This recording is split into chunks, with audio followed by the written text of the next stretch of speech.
సంబంధించి చట్టపరంగా బ్యాంకుల నుంచి ఎవడెవడైతే డబ్బులు దోచుకున్న దొంగ నా కొడుకు రాజకీయాలు ఎవరైతే ఉన్నారో అలాంటి వ్యక్తుల మీద పోరాటం చేస్తాం, వాళ్ళ కేసులు ఇంప్లీడ్ అవుతామంటే తప్ప. దాని మీద డీసీపీకి కంప్లైంట్ ఇచ్చి జడా శ్రవణ్ కుమార్ మీద ఎఫ్ఐఆర్ కట్టి ఏమవుతుంది? నువ్వు ఏదైతే రిపోర్ట్ ఇచ్చావో డీజీపీకి, ఆ డీజీపీ ఆ రిపోర్ట్ని మళ్ళీ ఇలా చేసి ఇంకో 4 ముక్కలు చేసి తీసి పగడపడండి. ఎందుకు అంటే తమ స్థాయి అది అక్కడ డీజీపీ ఆఫీస్లో, తమరి స్థాయి డీజీపీ ఆఫీస్లో అది. మిమ్మల్ని తలకిందుకు ఏలాడి తీసి చిత్తకొట్టుడు కొట్టి వాళ్ళని అరెస్ట్ చేయలేదు. పాపం రామచిలుక కోయిల కోసం ఎదురు చూస్తున్నట్టు ఆకాశంలో నుంచి ఎదురు చూస్తుంటే రఘురామకృష్ణరాజు నిజమే తెలుగు వీర లేవరాలో సీతారామరాజు కోసం, అల్లూరు సీతారామరాజు కోసం వస్తాడు నా రాజు ఈ రోజు అని ఎదురు చూస్తూ ఉంటుంది. మంచి సొసైటీ పెట్టారు మీకు, సగ్గ సొసైటీ అది. ఆ వస్తాడు నా రాజు ఈ రోజు అని పాపం ఆవిడ ఎదురు చూస్తూ ఉంటుంది. అల్లూరు సీతారామరాజు రాడు ఆ సినిమాలో కాదు, విడిగా కూడా రాడు.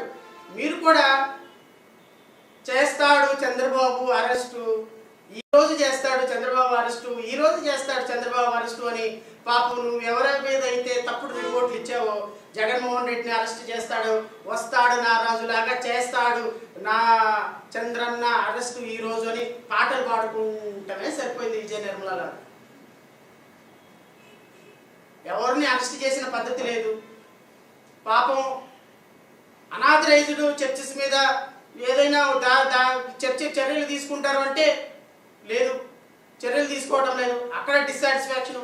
లౌడ్ స్పీకర్ల మీద ఏమైనా చర్యలు తీసుకుంటారంటే అక్కడ డిస్సాటిస్ఫాక్షన్. జడా శ్రవణ్ కుమార్ మీద కేసులు పెట్టండి అంటే అక్కడ డిస్సాటిస్ఫాక్షన్. ఏమి సాధించావు రఘురామకృష్ణరాజు గారు? మీరు ఏమి సాధించారు? మీరు ఈ 2 సంవత్సరాల్లో మీరు పట్టుపట్టినటువంటి విషయం మీరు ఏమి సాధించారు చెప్పండి? మిమ్మల్ని కొట్టిన వాళ్ళు అరెస్ట్ చేయించారా?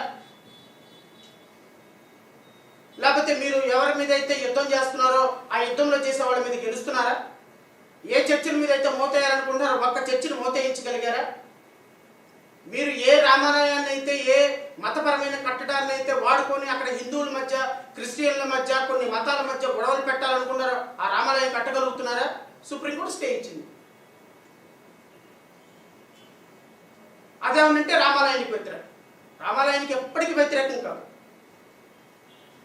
చట్ట ప్రకారం మీరు చేయాల్సిన పని చేయకుండా అక్కడ రామాలయాన్ని మీ మతపరమైనటువంటి మీ యొక్క రాజకీయాలకు వాడుతున్న విధానం తప్పు. తిరుమల వెంకటేశ్వర స్వామి గురించి, తిరుమల వెంకటేశ్వర స్వామి పవిత్రత గురించి హైకోర్టులో కొన్ని పదుల పబ్లిక్ ఇంట్రెస్ట్ లిటిగేషన్ వేసి వెంకటేశ్వర స్వామి ప్రతిష్టను కాపాడండి, అక్కడ ఉన్నటువంటి ట్రస్ట్ బోర్డుల్ని మార్చండి, లడ్డూ మీద సిబిఐ ఎంక్వైరీ వేయండి, అక్కడ లడ్డూలో పందికొవ్వు ఎద్దుకొవ్వు లాంటి కలిసిందన్నట్టు చేస్తున్నటువంటి అపప్రచారాల మీద ఇంజక్షన్ ఆర్డర్లు ఇవ్వనని హిందూ మతాన్ని పరిరక్షించడం కోసం నిరంతరం పోరాడేటువంటి జడా శ్రవణ్ కుమార్ రామాలయాన్ని ఆపుతాడా? నువ్వు నన్ను రాంగ్గా ప్రొజెక్ట్ చేస్తే ప్రజలు నమ్ముతారా? నీ పక్కన ఉన్న చెంచా వాళ్ళు ఎవడన్నా నమ్మితే నమ్మని. నమస్కారం అండి. నేను ఇప్పుడే ఒక మంచి కామెడీ వీడియో ఒకటి చూశాను. పూర్తి సూటు నీలము రంగులో జడ శ్రావణ్ కుమార్ అనబడే ఒక మాజీ మ్యాజిస్ట్రేటు ఓ వీడియో చేశాడు. శ్రీకృష్ణుడు సహాయంతో పరిమార్చదనం అని చెప్పి రఘురామకృష్ణరాజు నాటకంలో మాట్లాడాడు. వాడు వీడన్నట్టే మాట్లాడాడు వాడు. సరే, అది వాడి సంస్కారం. ఎందుకంటే వాడు అన్నారు కాబట్టి వాడు అన్నవాడిని వాడు అనక తప్పదు కనుక నేను గతంలో శ్రావణ్ కుమార్ గారు అనేవాడిని, కానీ వాడిని వాడు అనక తప్పలేదు. వీడు అతడి స్టార్ టచ్ చేయగలవా అని మాట్లాడారు. మాట్లాడాడు. అసలు స్టార్లే లేవు కదమ్మా ఇప్పుడు. రిటైర్ అయ్యేదాకా సస్పెన్షను, తర్వాత సరే చూద్దాం తర్వాత ఏమవుతుందో, మనం ముందే మాట్లాడకూడదు కదా. సో పీక్కో, టచ్ చేయి, ఇతన్ని టచ్ చేసి చూడు, ఇవన్నీ మరి అరనీలి కోటుకి పూర్తి నీలి కోటు భలే తీవ్రంగా మద్దతు ఇస్తుంది. ఎనీహో ఈ విషయంలో అరనీలి కోటు గురించి నేను మాట్లాడదలుచుకోలేదు.